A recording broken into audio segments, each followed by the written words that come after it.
How Black WNBA players became collateral damage in the Caitlin Clark culture war.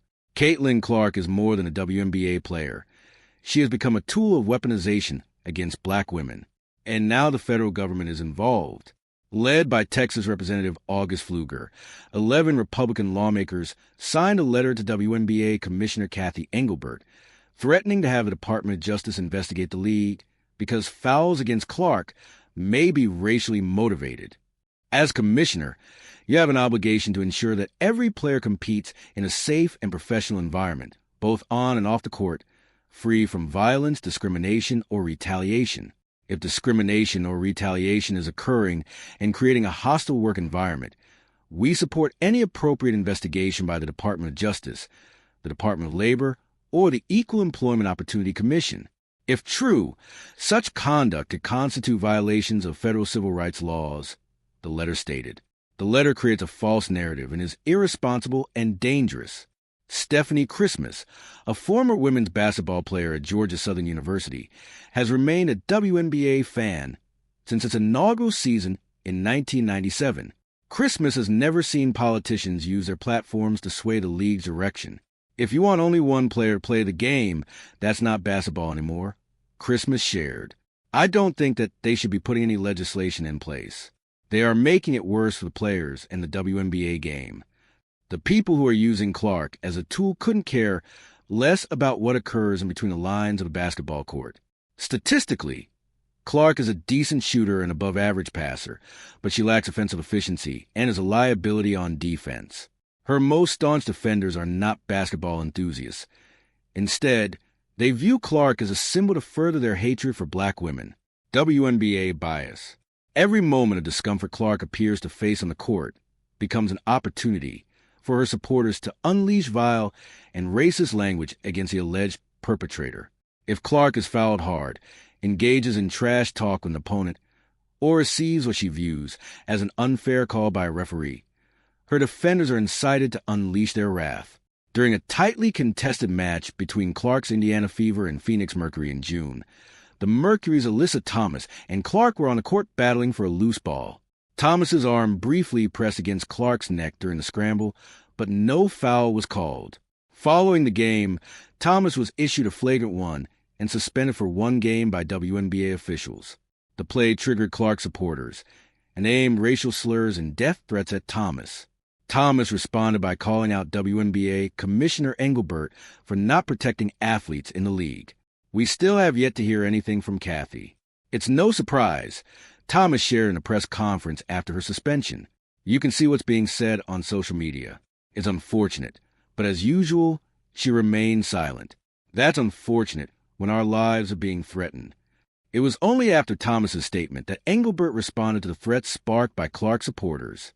The WNBA vehemently condemns any and all forms of hate. Engelbert said in a statement, "The safety and well-being of everyone in our community is always the league's top priority. We are aware of Alyssa Thomas's comments, and what she and her teammates have experienced is completely unacceptable and not representative of the WNBA community." Weeks later, Chelsea Gray of the Las Vegas Aces faced racial animus following a simple foul call that went against Clark. While driving to the basket, Gray was fouled on the arm by Clark, who collapsed to the ground and held her stomach as if she was in pain. Clark yelled at the referee, claiming that Gray had hit her, but video replay proved that Gray never initiated contact with Clark. But an otherwise normal basketball play led to Gray enduring racial slurs and harassment. Following the game, Gray reposted a screenshot on Instagram of a man using a racial slur against her, and she wrote, "People act like we make this S up." The post went viral, and the man, who worked for Hilton Grand Vacations, was fired within days. Gray responded to the ordeal in a press conference, revealing that she and other WNBA players have faced ongoing harassment. "Enough is kind of enough," Gray said. "These messages are not the first time." It's not. There was other stuff, too. I just decided to share that one. This time I got fed up with it, and I just decided to share it. And maybe I don't share the other ones, but I know people will think twice. Clark never asked to become a symbol for those who aim hatred at black women. But is she doing enough to distance herself from the position? She issued a statement after hearing of the harassment Thomas experienced. the harassment, the hate. None of that is okay.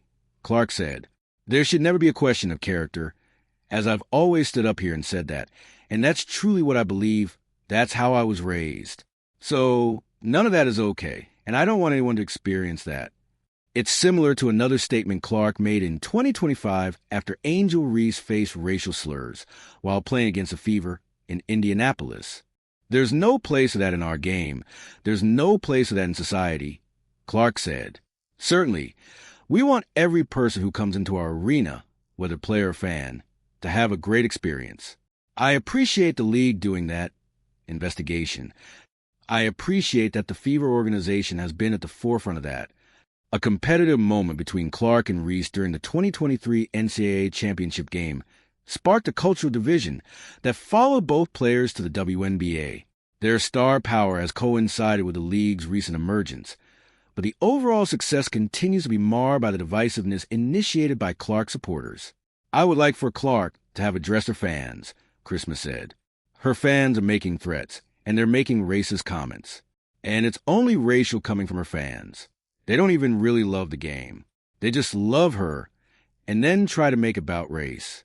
At some point, I would like to see her stand against her fans when she sees them attacking some people that's on the court." Caitlin Clark experience. Beyond her polarizing fan base, Clark has also been accused of presenting herself as a victim and throwing tantrums on the court when things don't go her way. During a recent game against the Golden State Valkyries, Clark used her hand to create distance while driving for a layup against the Valkyries' Kia Stokes. Clark fell to the ground after the layup and began berating referee Gerda Gatling while yelling, "Give me a F. G call. I got fouled 5 times. Replay video revealed that there was no contact initiated by Stokes, and Gatling showed restraint by not giving Clark a technical foul. The clip of Clark's tantrum went viral, and she faced backlash online for her negative attitude. Caitlin Clark is a liar and the most dangerous type of white woman. At Mama for Obama wrote on X, "One whose lies get black women death threats." She wasn't even touched and should have been thrown out of the game for the way she behaved toward the ref. The Caitlin Clark experience serves as a microcosm of America's divided socio-political atmosphere. She has been chosen as a figurehead for hatred and division, while her black colleagues on the court remain prime targets.